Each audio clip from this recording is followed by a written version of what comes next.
زمانے کی قسم، تمام انسان خسارے میں ہے، سوائے ان کے جو ایمان لائے، جنہوں نے نیک عمل کیے، جنہوں نے ایک دوسرے کو حق کی نصیحت کی، جنہوں نے ایک دوسرے کو صبر کی تلقین کی۔ بسم اللہ الرحمن الرحیم۔ ناظرین السلام علیکم ورحمۃ اللہ وبرکاتہ۔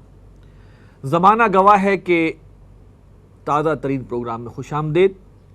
اس پروگرام میں ہمارے ساتھ گفتگو میں شامل ہیں جناب رضوان الرحمان رضی صاحب، ممتاز صحافی ہیں اور پچھلے تقریباً 3 دہائیوں سے تجارتی، معاشی اور سیاسی حالات پر اپنے رائے کی آگاہی دیتے ہیں قوم کو۔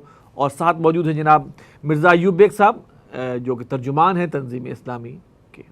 ناظرین، انڈین پارلیمنٹ پر حملہ ہو، ممبئی اٹیک ہو، پٹھان کوٹ کا واقعہ ہو یا اڑی حملہ، زمانہ گواہ ہے کہ بھارت بغیر کسی تفتیش اور ثبوت کے ہمیشہ پاکستان کو مورد الزام ٹھہراتا ہے، اور زمانہ امن میں مسئلہ کشمیر اور دونوں ممالک کے دیگر مسائل کے حل کے لیے کی گئی تمام تر کوششوں کو ایسے کسی بھی ایونٹ کے بعد زیرو کر دیتا ہے، اور ایسا جارحانہ طرز عمل اپنا کر پاکستان کے خلاف اسلام دشمن طاقتوں کی پشت پناہی کی بدولت گزشتہ 70 سال سے کشمیر پر اپنا غیر قانونی تسلط قائم رکھے ہوئے ہے، اور بدترین تشدد سے مسلمانوں کی نسل کشی کر رہا ہے۔ اس نے سیاچن پر غیر قانونی قبضہ جما رکھا ہے، سندھ طاس معاہدے کی مسلسل خلاف ورزیاں کر کے پاکستان کے خلاف آبی دہشت گردی کا مرتکب ہو رہا ہے، اور دنیا بھر میں جھوٹے پروپیگنڈے اور نیکسس آف ایول سے مضبوط گٹھ جوڑ کے باعث پاکستان کو خطے میں آئسولیٹ کرنے کی بھرپور کوشش کر رہا ہے۔ ناظرین، برہان وانی کی شہادت کے بعد کشمیر میں دن بدن زور پکڑتی تحریک آزادی کشمیر اور UN کی جنرل اسمبلی میں پاکستان کی طرف سے مسئلہ کشمیر پر واضح اور دو ٹوک موقف اختیار کرنے پر بھارت اس وقت بوکھلاہٹ کا شکار ہے، اور اڑی کے علاقے میں ہونے والے واقعے کو، حادثہ نما واقعہ جس کو ہم کہیں گے، دہشت گردی قرار دے کر پاکستان کے خلاف جنگی ماحول بنا رہا ہے۔ ناظرین، آج اس پروگرام میں ہم اس ساری صورتحال پر گفتگو کریں گے۔ میرا سوال اس وقت رضوان الرحمان رضی صاحب سے ہے۔ رضوان صاحب، یہ بتائیے کہ 9/11 کے واقعے کے بعد پاکستان کے خلاف بھارت وہی تمام حرکتیں کر رہا ہے جو امریکہ نے 9/11 کا ڈرامہ کرنے کے بعد اپنے مقاصد کے حصول کے لیے کی گئی۔ اس بارے میں آپ کیا کہتے ہیں؟ دیکھیے، جب ہم بھارت کہتے ہیں تو ہم وہاں پہ 3.5% جو ان کی آبادی کا برہمن ہے، ہماری مراد وہ ہوتا ہے۔ باقی جو 96.5% لوگ ہیں ان کی ریپرزنٹیشن ہی نہیں ہے۔ اگر آپ ان 3.5% برہمن آبادی کی 70% پارلیمنٹ کے اندر ریپرزنٹیشن ہے، بظاہر وہ ایک ڈیموکریٹکلی الیکٹڈ مال۔ اس طرح ججز کے اندر ایک پوری فہرست ہے جو آج کل سوشل میڈیا پہ بڑی وائرل ہوئی ہے۔ تو ایک تو یہ رکھا جائے، یہ بھارت نہیں، ہر وہ ملک اس نے اس کو ایک سمبلائز کر لیا ہے، مثال بنا لیا، یہ گلوبل نریٹو بنایا انہوں نے 9/11 کو، کہ یہ جس طرح تورا بورا اور 9/11 دو گلوبل نریٹو بنے تھے۔ ہم تمہارا تورا بورا بنا دیں گے، یعنی تمہارا کک نہیں چھوڑیں گے، ٹھیک ہے۔ اب تورا بورا کی پہاڑیاں تھیں، مٹی کی پہاڑیاں تھیں، اس پہ بم بجے، آپ نے کہا میں نے اتنے لاکھ لوگ مار دیے، پتہ نہیں ان میں لوگ تھے بھی کہ نہیں تھے، ٹھیک ہے نا۔ تو ایک پروپیگنڈے کے زور کے اوپر ایک نریٹو دنیا کو دے دیا جاتا ہے۔ دنیا جب تک اس نریٹو کے سہار سے نکلتی ہے، بیانیے کے سہار سے نکلتی ہے، تو ایک نیا بیانیہ ان کے لیے گھڑا ہوتا ہے، تیار ہوتا ہے۔ میں آپ کو بتاؤں، اگر آپ کو یاد ہو تو برطانیہ کے اندر ایک بہت اہم واقعہ ہوا تھا۔ اقوام متحدہ کا اسلحہ انسپیکٹر تھا جو عراق گیا تھا اسلحے کی انسپیکشن کے لیے، اور جان کیلی اس کا نام تھا، جنرل رہا ہوا تھا، اور اس نے آ کے رپورٹ دینی تھی کہ وہاں پہ تو کوئی ہمیں ویپن آف ماس ڈسٹرکشن ملے ہی نہیں ہے۔ بی بی سی کا جو کورسپونڈنٹ تھا رچرڈ گلیگان، وہ اس سے انٹرویو کرنے چلا گیا۔ Richard is a good friend, دوست ہے۔ وہ اس کا انٹرویو کر کے لایا، انٹرویو آن ایئر جاتے ہوئے رکوا دیا گیا۔ اینڈریو گلیگان کو اسی وقت کہا گیا کہ آپ بی بی سی کے دفتر سے نکل جائیں، اور جان کیلی اپنے گھر میں اگلے دن مردہ پایا گیا۔ ٹھیک ہے، یعنی اس وقت وہ بیانیہ وارا نہیں کھا رہا تھا نا، جس کو بھی وارا نہیں کھا رہا تھا وہ بعد میں ایکسپوز بھی ہو گیا۔ آج ہم دیکھ رہے ہیں کہ وہ اس وقت کا جو برطانوی وزیر اعظم جو تھا، جسے بش کا پوڈل کہا گیا تھا، ایکچولی جسے کیا گیا تھا، ہمارے والے تو ویسے ہی بن گئے، لیکن جنہیں کہا گیا تھا انہیں برٹش میڈیا نے کہا تھا کہ یہ بش کا پوڈل ہے، اب وہ اقرار کرتا پھرتا ہے کہ جی وہاں پہ واقعی ویپن آف ماس ڈسٹرکشن نہیں تھے، لیکن وہاں پہ جو 10 لاکھ بلکہ 12 لاکھ سے زیادہ لوگ مارے گئے اور ابھی تک مارے جا رہے ہیں، ان جرائم کا بھی کوئی حساب کتاب کے نہیں۔ ایک بات، دوسری بات یہ ہے کہ امریکہ کی دیکھیں مینوفیکچرنگ تو ان کے پاس ہے نہیں، ماں سوائے ایمونیشن کے۔ ایمونیشن وہ بنائیں گے، کیوں بنائیں گے؟ اگر دنیا میں اس کی کنزمپشن ہوگی، کنزمپشن کہاں پہ ہوگی؟ جنگوں میں ہوگی، تو ان کی معیشت چلے گی۔ لہٰذا ہر ڈیکیڈ کے اندر انہیں ایک آدھ شکار چاہیے ہوتا ہے۔ کبھی وہ عراق کی صورت میں ڈھونڈ لیتے ہیں، کبھی کویت کی صورت میں ڈھونڈ لیتے ہیں، کبھی شام کی صورت میں ڈھونڈ لیتے ہیں، کبھی لیبیا کی صورت میں ڈھونڈ لیتے ہیں۔ اب اگلی نظر ان کی جارڈن کے اوپر بھی ہو سکتی ہے، ٹھیک ہے۔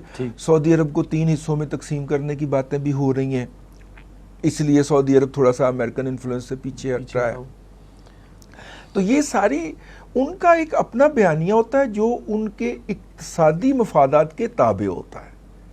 وہ بعد میں جھوٹا بھی ثابت ہو جائے تو وہ اس پہ بڑی ذرا برابر بھی شرم محسوس نہیں کرتے۔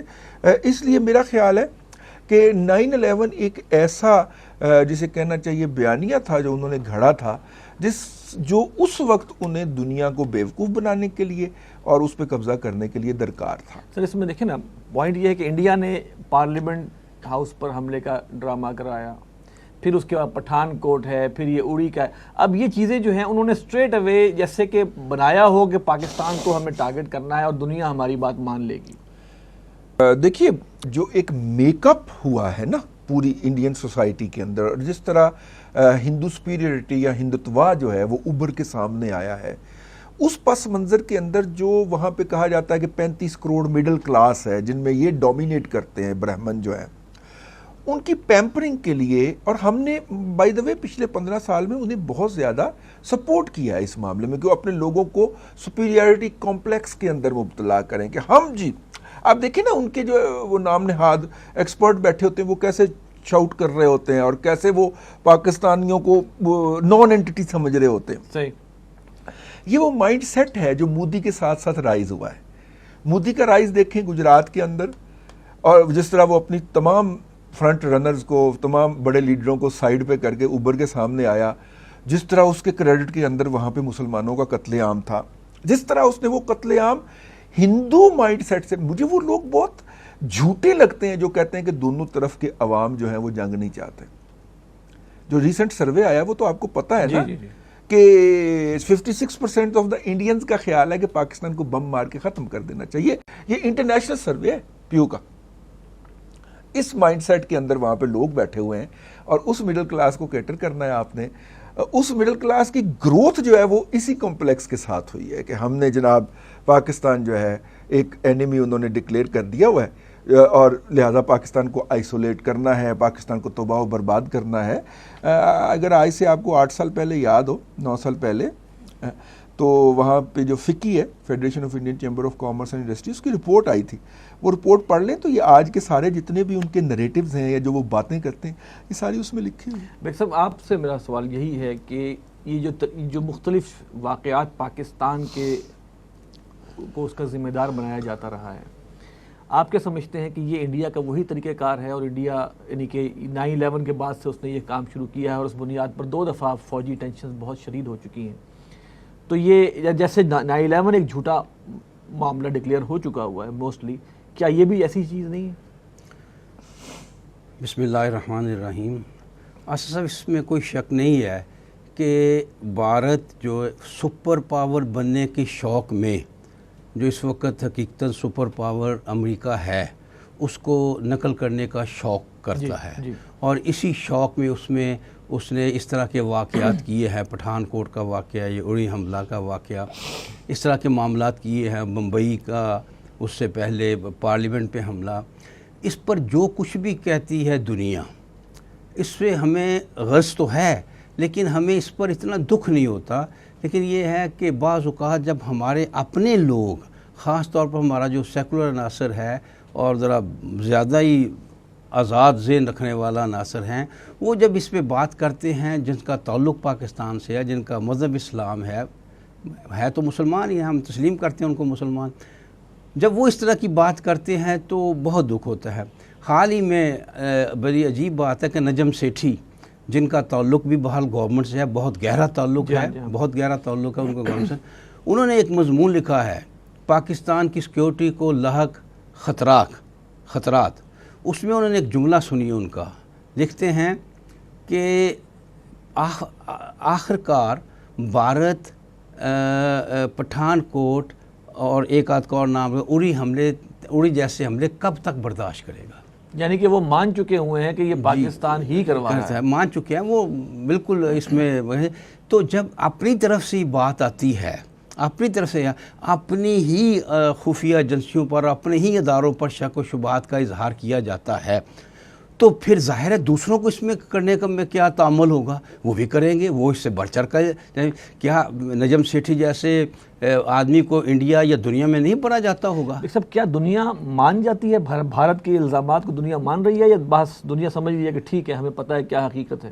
دیکھیں، جو وہاں ان کے ادارے ہیں ان کے سامنے تو بات حقیقت بالکل واضح ہے، وہ جانتے ہیں اس میں جھوٹ کتنا ہے یا سچ کتنا ہے۔ دیکھیے، پارلیمنٹ پر حملہ وہ بالکل ایک فراڈ تھا، پٹھان کوٹ کا حملہ ثابت ہوا، البتہ یہ بمبئی حملے میں وہ کچھ تانے بانے جوڑتے ہیں، اس میں کتنی حقیقت ہے کتنی نہیں میں نہیں جانتا، لیکن اس کے کوئی تانے بانے وہ لشکر طیبہ وغیرہ سے جوڑتے تھے۔ اس کے علاوہ تو وہ کوئی ایسی بات کر ہی نہیں سکے، بتا ہی نہیں سکے۔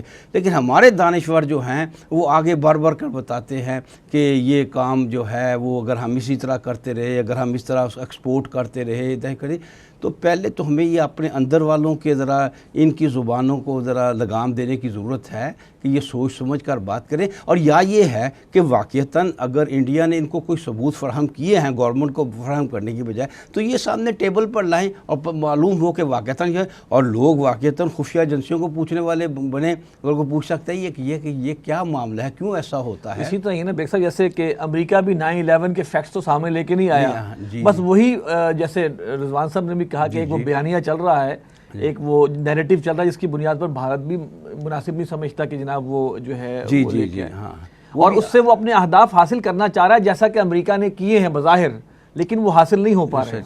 نہیں، میں سمجھتا ہوں پارلیمنٹ پر حملے کے حوالے سے تو اس نے کچھ اپنے اہداف حاصل کیے تھے، بلکہ ہدف حاصل کیا تھا۔ آپ کو معلوم ہے اسی حملے کے نتیجے میں مشرف صاحب جو تھے وہ کشمیر کی ساری پالیسی، کبھی وہ کشمیر پر اتنے اکڑتے تھے اور اس طرح ٹھینگے سے بات کرتے تھے، تو وہ بیک ورڈ، بلکہ ساری پالیسی مشرف صاحب نے الٹا کر رکھ دی۔ اس جو سرحدوں پر اجتماع ہوا تھا اس کے نتیجے میں انہوں نے ساری کشمیر کی پالیسی کو ودرا کر لیا اور سارا یعنی بالکل ریورس لگا لیا، اور اس کا نتیجہ جو ہے ظاہر ہے ہمیں بھگتنا ہی تھا۔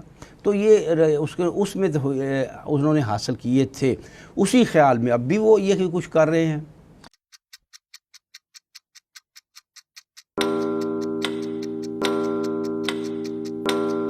زمانہ گواہ ہے۔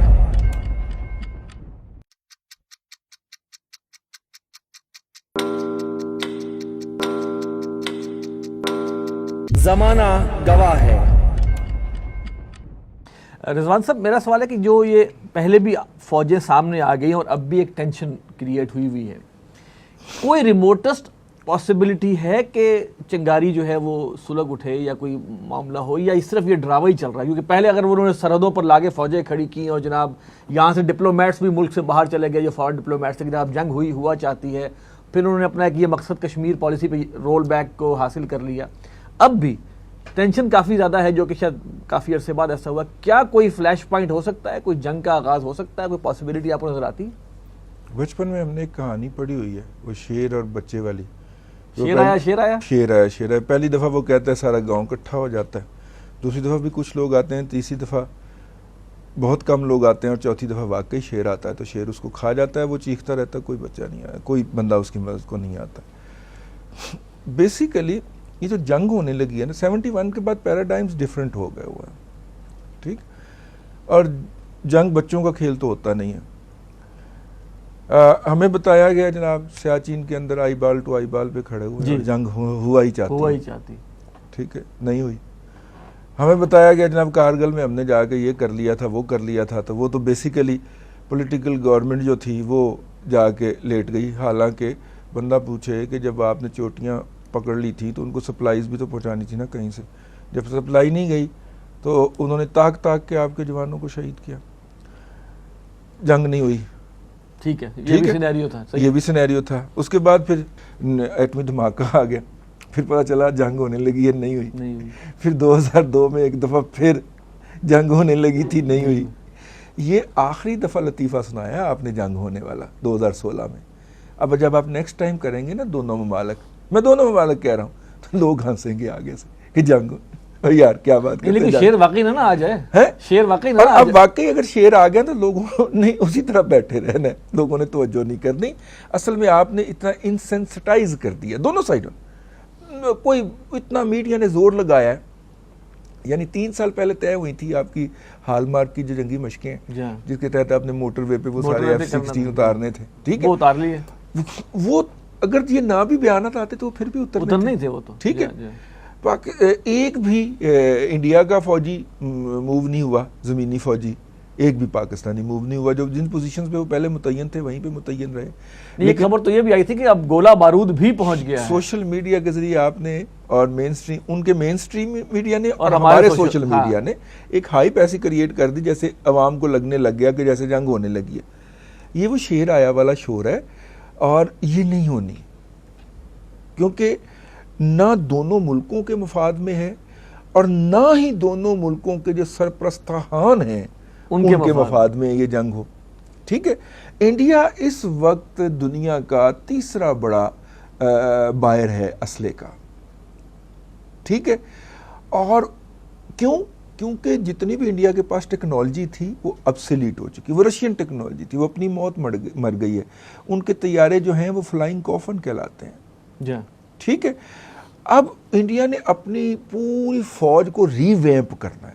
اگر وہ $36 ارب خرچ کر رہا ہے تو اس زمن میں کر رہا ہے نا بھائی, اس نے پورے ٹینکس ری ویمپ کرنے ہیں, اس نے پورے طیاروں کو ریپلیس کرنا ہے, ٹھیک ہے, اس نے اپنی آرمز, ایمونیشن, آرٹلری سب کو ریپلیس کرنا ہے, ٹھیک ہے. تو اس لیے انڈیا کو تو اس کی ضرورت ہے.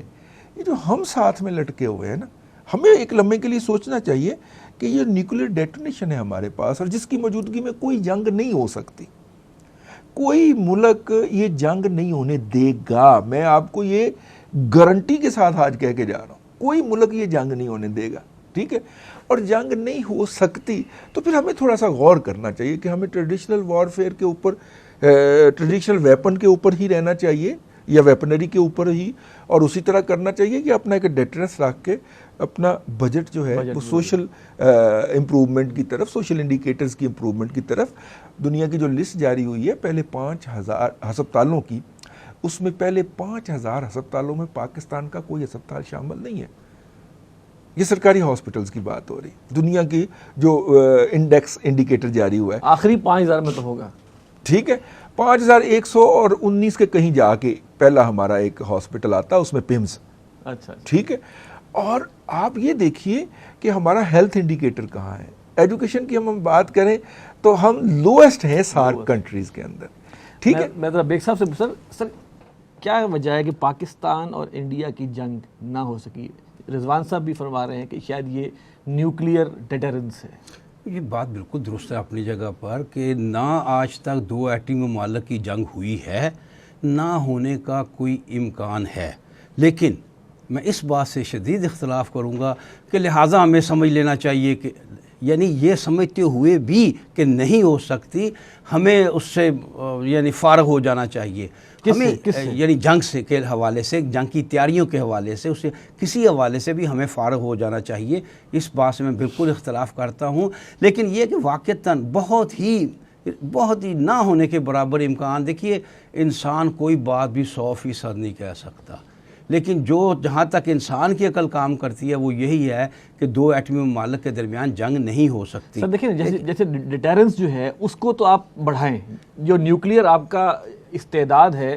اب دیکھیں نا وہ جیسے قرآن کا حکم ہے اعدوا لهم ما استطعتم من قوة ومن رباط الخیل، کہ تیاری پوری کرو. اب جو یہ دوسری جو کنونشنل وارفیئر ہے، اب تو پھر وہ بے معنی ہو کے رہ جاتی ہے. نہیں بے معنی ہو کر رہتی، بالکل بے معنی ہو کر نہیں رہتی. اس کی اپنی حیثیت ہے. یہ ہے، دیکھیے آپ کبھی بھی جنگ کا آغاز اس طرح نہیں کر سکتے پہلے دن آپ ایٹم بم مار دیں.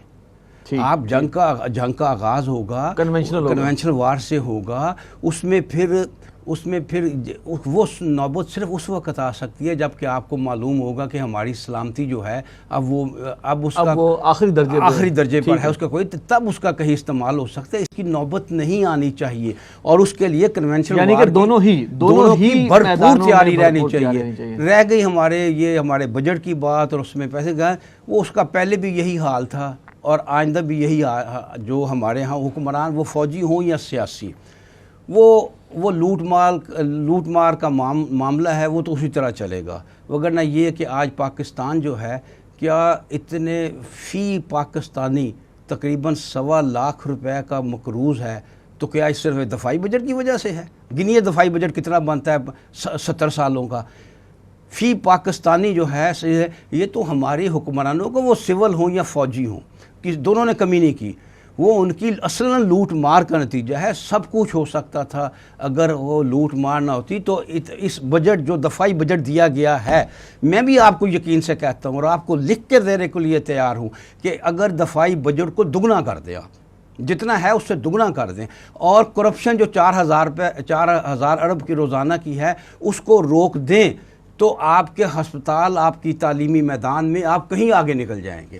ایک سوال کہ دفاعی بجٹ کے کام کرنے یا ویسے کوئی فرق نہیں پائے گا. یہ نیتوں کا فرق ہے، یہ اعمال کا فرق ہے، یہ ہماری بدنیتی اور بددھیانتی کا فرق ہے. اب سر ایک چیز اگر ہم یہ سمجھتے ہیں کہ یہ نیوکلیئر ڈیٹرنس جو ہے یہ ہمارے دنیاوی لحاظ سے ہمارے دفاع کی ایک ضامن بنی ہے، تو وہ ان لوگوں کے بارے میں آپ کیا کہیں گے؟ سر میں آپ دونوں حضرات کی رائے چاہوں گا. ان لوگوں کے بارے میں آپ کیا کہیں گے جو پاکستان نے جب ایٹمی دھماکے کیے تھے اس وقت بھی خلاف تھے، بیچ میں بھی خلاف رہے نیوکلیئر ہونے کے، اور آج بھی خلاف ہیں؟ میں سمجھتا ہوں بہت کم لوگ ہیں، لیکن بہرحال میڈیا پہ آتے ہیں، آٹے میں نمک ان کی ایک سے ہے، صاحب ہیں، وہ ہے بہت ہی کم لوگ، گنتی انگلی میں بھی شمار ہو جائیں گے.